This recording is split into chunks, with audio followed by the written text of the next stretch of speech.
WBCS 2024 এর যে prelims exam সেটা 15 ডিসেম্বর 2024 ঠিক আছে সংগঠিত হতে চলেছে। তো ফর্ম ফিল আপ সেপ্টেম্বর মাসে স্টার্ট হয়ে যাবে আশা করা যাচ্ছে। তো এটা ফাইনাল ইয়ার স্টুডেন্টদের জন্য, ঠিক আছে, যারা কলেজে ফাইনাল ইয়ারে পড়াশোনা করছে অর্থাৎ লাস্ট ইয়ারে যারা আছে তাদের জন্য এটা একটা খুবই বড় সুযোগ, এটাকে সুবর্ণ সুযোগ বলা যেতে পারে। হাতছাড়া করা মানে না করাই ভালো।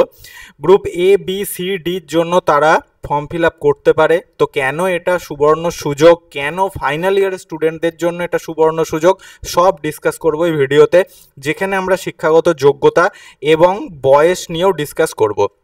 ঠিক আছে, বেসিক্যালি দেখা যায় যে WBCS এর যে নোটিফিকেশান মানে ফর্ম ফিল আপের ডেট যে সময় আসে সেই সময় ফাইনাল ইয়ারের স্টুডেন্টরা এর আগের বছরগুলোতে যারা ফাইনাল ইয়ারে পড়ছে মানে এখনও ফাইনাল এক্সাম দেয়নি কলেজে, তারা ফর্ম ফিল আপ করতে পারতো না।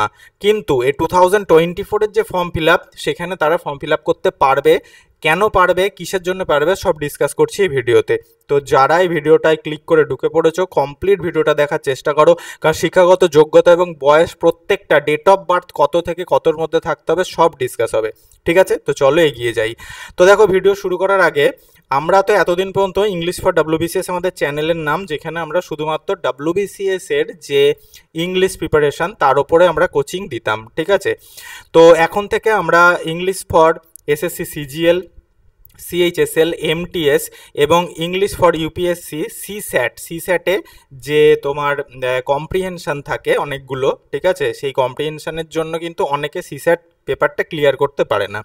এর ওপরেও আমরা কোচিং স্টার্ট করব খুব তাড়াতাড়ি, তার জন্য আমাদের এই চ্যানেলের নামটাও চেঞ্জ হতে পারে।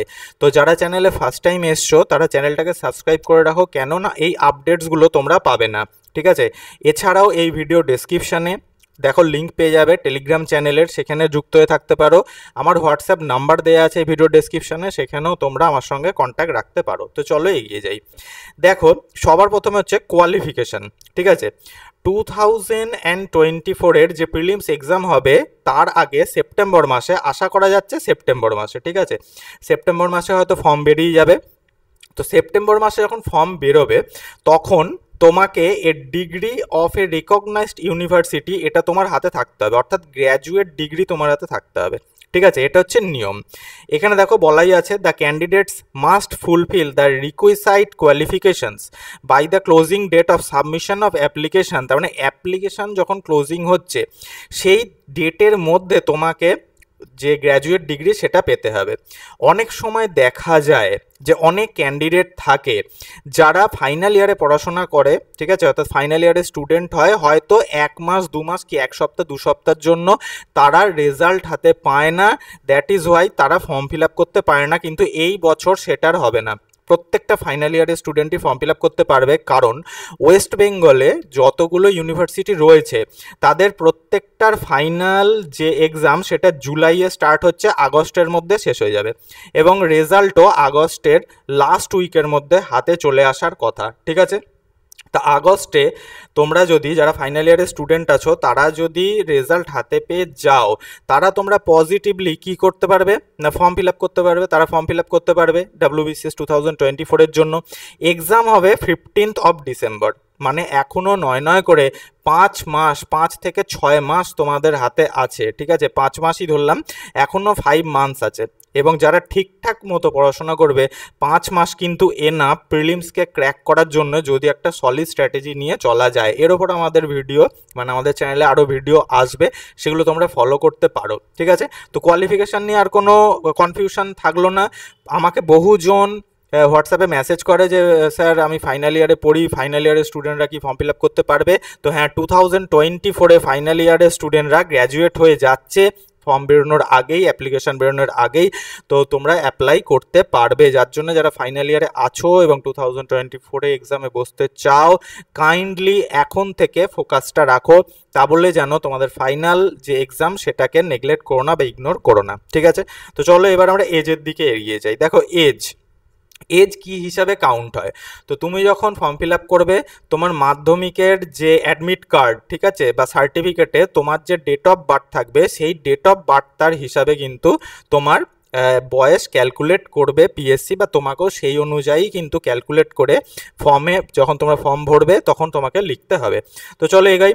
দেখো গ্রুপ এ এবং সি এর জন্য, ঠিক আছে, গ্রুপ এ এবং সি এর জন্য তোমার মিনিমাম এজ হতে হবে 21, নট বিলো 21। তার মানে তোমার 20+ হওয়া চলবে না, 20+ ইয়ার্স এটা কিন্তু হওয়া চলবে না, তোমাকে 21+ হতে হবে, 21+ হতে হবে, ঠিক আছে। And not more than 36 years, ঠিক আছে। তাহলে 21 ইয়ার থেকে তোমাকে 36 ইয়ার্স পর্যন্ত বয়স হতে হবে, অর্থাৎ কি 21+ থেকে তোমাকে 35+ ইয়ার্স পর্যন্ত তোমার এজ হতে হবে। 36+ হলে চলবে না, বা 20+ হলে চলবে না যদি তোমার তুমি অ্যাপ্লিকেশান করো এ এবং সি গ্রুপের জন্য, ঠিক আছে। আর এই বয়সটা তুমি কিভাবে ক্যালকুলেট করবে না, যে বছরে এক্সামিনেশন হচ্ছে, ঠিক আছে, ধরো 2024-এ এক্সাম হচ্ছে, তার মানে তোমাকে 1 জানুয়ারি 2024-এর হিসাবে, অর্থাৎ তোমার যে ডেট অফ বার্থ সেটা এখানে বসাবে, এবং এখান থেকে তুমি এই ডেটটার হিসাবে ক্যালকুলেট করে দেখবে যে তোমার এজ 21+ থেকে 35+এর মধ্যে থাকছে কি না। যদি তুমি ওবিসি, এসসি বা এসটি হও তাদের জন্য তো এই বয়সটা আরও অনেক বাড়বে, কিন্তু তুমি যদি একজন সদ্য গ্র্যাজুয়েট হও, সবে মাত্র গ্র্যাজুয়েশন পাস করে বেরোচ্ছ, তাহলে তোমার জন্যে তো এরকম টেনশন হওয়ার কোনো কথাই নেই, তাই না? কারণ তোমার বয়স 20, 21, 22, মানে তোমার মোটামুটি 22 থেকে 23-র মধ্যেই তোমার বয়স এখানে চলে আসবে, ঠিক আছে, ক্লিয়ার? তো এটা এ এবং সি গ্রুপের জন্য, ঠিক আছে। তাহলে ডিওবি তোমার কত থাকতে হবে আমি এখানে একটা লিখে দিয়েছি, এবং এটাই যখন ফর্মে আসবে কিন্তু নোটিফিকেশান আসবে, এই তোমার তারিখ বা ডেটগুলোই তোমার ওখানে মেনশন করা থাকবে। ডিওবি থাকতে হবে কত না 2/1/1988 থেকে 1/1/2003, ঠিক আছে, 2003 এর মধ্যে তোমার ডিওবি থাকতে হবে, ক্লিয়ার? তো চলো এগিয়ে যাই। এবার আমরা যাব বি, গ্রুপ বি, অর্থাৎ কি ওয়েস্ট বেঙ্গল পুলিশ সার্ভিসের জন্য, যেখানে ডিএসপি পদের জন্য নির্বাচিত হয়, ঠিক আছে, মানে তোমার কোয়ালিফাইড হয়, নট নির্বাচিত, কোয়ালিফাইড হয়। তো দেখো গ্রুপ বি এর জন্য এজ নট বিলো 20 ইয়ার্স, এখানে একটা অ্যাডভান্টেজ থাকে, যেমন এ এবং সি গ্রুপের জন্য দেখো 21 ইয়ার্স, তাই না, 21 বছর প্লাস হতে হচ্ছে তোমার। কিন্তু যখনই তুমি বি গ্রুপের জন্য যাবে তখনই দেখো তুমি 20+ যদি হও এবং তোমার যদি গ্র্যাজুয়েশন কমপ্লিট হয়ে গিয়ে থাকে, তাহলেই তুমি ফর্ম ফিল আপ করতে পারবে, এবং ম্যাক্সিমাম এজ 36 ইয়ার্স, অর্থাৎ তোমার এজ 35 ইয়ার্সে থাকতে হবে। 36+ হয়ে গেলে কিন্তু চলবে না। 1 January on the 1 January of the year of the examination, অর্থাৎ 2024-এর 1 জানুয়ারিকে তোমার ডেডলাইন ধরে তোমার এজটাকে কাউন্ট করতে হবে, ঠিক আছে। তাহলে বি গ্রুপের জন্য যারা মানে তোমার অ্যাসপিরেশন রাখো, তোমাদের মধ্যে যারা অ্যাসপিরেন্টস আছো, তাদের এজ যদি 20+ ইয়ার্স হয়ে থাকে, মানে এখানে কিন্তু 19+ হলে চলবে না, 20 ইয়ার্সের কম হলে চলবে না, 20+ ইয়ার্স যদি তোমাদের এজ হয়ে থাকে, তাহলে তোমরা পজিটিভলি ফর্ম ফিল আপ করতে পারবে। এবং যারা ফাইনাল ইয়ারে এখন পড়ছো এবং জুলাই আগস্টে যাদের এক্সাম হয়ে যাবে, মানে তোমার ফর্মের আগে যাদের হাতে রেজাল্ট চলে আসবে, আশা করি তাদের 20 বছরের বেশি বয়স হবে সেই মুহূর্তে, তাই না? তা তোমার ডিওবি থাকতে হবে কত, এত হচ্ছে ম্যাক্সিমাম, অর্থাৎ যাদের 36 ইয়ার্সের ব্যাপার তাদের এই ডিওবি থাকতে হবে, আর যাদের 20+ ইয়ার্স তাদের কিন্তু এর থেকে বেশিতে থাকতে হবে, অর্থাৎ কি না 2024 এর বেশিতে গেলে চলবে না, ঠিক আছে, অর্থাৎ এর মধ্যে তোমার ডিওবি থাকতে হবে। দেখো এখানে কি বলছে, those candidates whose age is between 20 and 21 years as on 1/1/2024 may apply for group B only, অর্থাৎ তোমার এজ যদি 20 থেকে 21 বছরের মধ্যে হয়, মানে তোমার এজ 20+ হয়, তাহলে তুমি ফর্মে অনলি অ্যান্ড অনলি বি গ্রুপের জন্যই ফর্ম ফিল আপ তুমি করতে পারবে, এ সি ডি গ্রুপের জন্য ফর্ম ফিল আপ করতে পারবে না। ডিওবি হতে হবে এইটা, ঠিক আছে, অর্থাৎ তোমার ডিওবি যদি এর মধ্যে থাকে।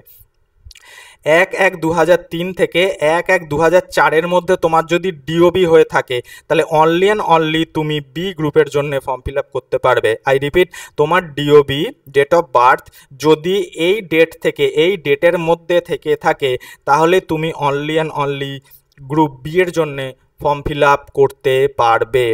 চলো এগিয়ে যাই। এবার আমরা আসছি গ্রুপ ডি এর জন্য।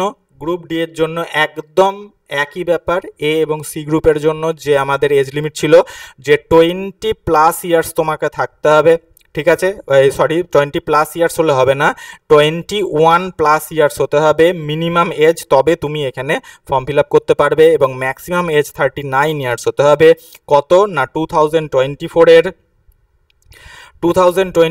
1 জানুয়ারিকে তোমার ডেডলাইন ধরে, ঠিক আছে, 39 ইয়ার্স হতে হবে।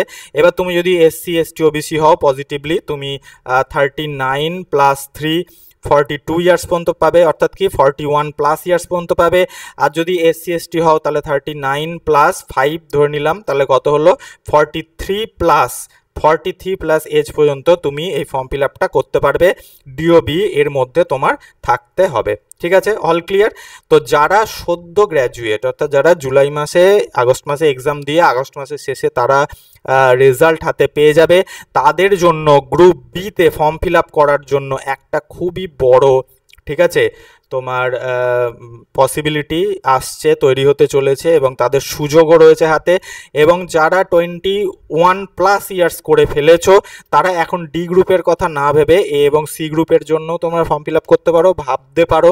কারণ অপশনাল সাবজেক্ট, দেখো যারা অনার্সে পড়েছো সেই অনার্সের সাবজেক্টটাকে তুমি যদি অপশনাল সাবজেক্ট হিসাবে নিয়ে নাও তাহলে তোমার একদম প্রিপারেশান রেডি হয়ে রয়েছে, তাই না? তোমাকে আলাদা করে প্রিপারেশান করতে হবে না অপশনাল সাবজেক্টের জন্য। কারণ এ এবং সি গ্রুপের জন্য এবং বি গ্রুপের জন্য একটি মাত্র অপশনাল সাবজেক্ট নিতে হচ্ছে, যার দুটো পেপারে তোমাকে এক্সাম দিতে হবে। ডি গ্রুপের জন্য কোনো অপশনাল সাবজেক্ট নিতে হয় না। তো এই হচ্ছে ব্যাপার, এখানে সব কিছু ডিসকাস করলাম। কনসেশন ইন এজ, ঠিক আছে, যারা সদ্য গ্র্যাজুয়েট তাদের জন্য এই পেজটা রিলিভেন্ট নয়, কারণ এখনই তোমাদের কখনোই দরকার নেই যে আমার এজ রিল্যাক্সেশন দরকার, কারণ তোমার এজ হয়তো 21 থেকে 23 এর মধ্যেই থাকবে, তাই না? তো তবুও বলে রাখি, তো যারা SC ST ক্যান্ডিডেট আছে তারা 5 ইয়ার্সের জন্য ছাড় পাবে, ঠিক আছে। এবং যারা তোমার OBC আছে তারা 3 ইয়ার্সের জন্য ছাড় পাবে, ঠিক আছে। এবং যারা তোমার মোটামুটি ধরো 45 ইয়ার্স পর্যন্ত থাকে, অনেক সময় যারা পার্সন অফ ডিসএবিলিটিস থাকে, PWD থাকে, ঠিক আছে, তারা 45 ইয়ার্স পর্যন্ত ছাড় পেতে থাকে। SC ST OBC candidate of the other state তারা কিন্তু জেনারেল ক্যান্ডিডেটের মতোই তাদের ট্রিট করা হবে, তারা কোনো বয়সের ছাড় পাবে না। অর্থাৎ যদি কেউ ঝাড়খণ্ড থেকে আসে, যদি কেউ বিহার থেকে আসে, ইউপি থেকে আসে, তাহলে তারা বা ওড়িশা থেকে আসে, তারা SC ST OBC হলেও তাদের কিন্তু জেনারেল ক্যান্ডিডেটের মতোই ট্রিট করা হবে, তারা বয়সে কোনো এজ রিল্যাক্সেশন পাবে না। তো এই ছিল আজকের ভিডিও। এরপরে মানে পরে যে ভিডিওগুলো আসবে সেগুলো প্রত্যেকটা সাবজেক্টকে WBCS 2024-এর WBCS প্রিলিমস এবং মেন্সের প্রত্যেকটা সাবজেক্টকে কীভাবে তুমি রেডি করতে পারো। সামনে তোমার PSC মিসেলেনিয়াস আসছে, সেই PSC মিসেলেনিয়াসের ইংলিশটাকে, মেন্সে যে ইংলিশ থাকে প্রিলিমসে তো থাকে না, তো সেটাকে কিভাবে তুমি ভালো করে প্রিপেয়ার করতে পারো এর উপর ভিডিও আসছে। থ্যাঙ্কস ফর ওয়াচিং, সঙ্গে থেকো, দেখা হচ্ছে নেক্সট ভিডিওতে নতুন টপিকের সাথে।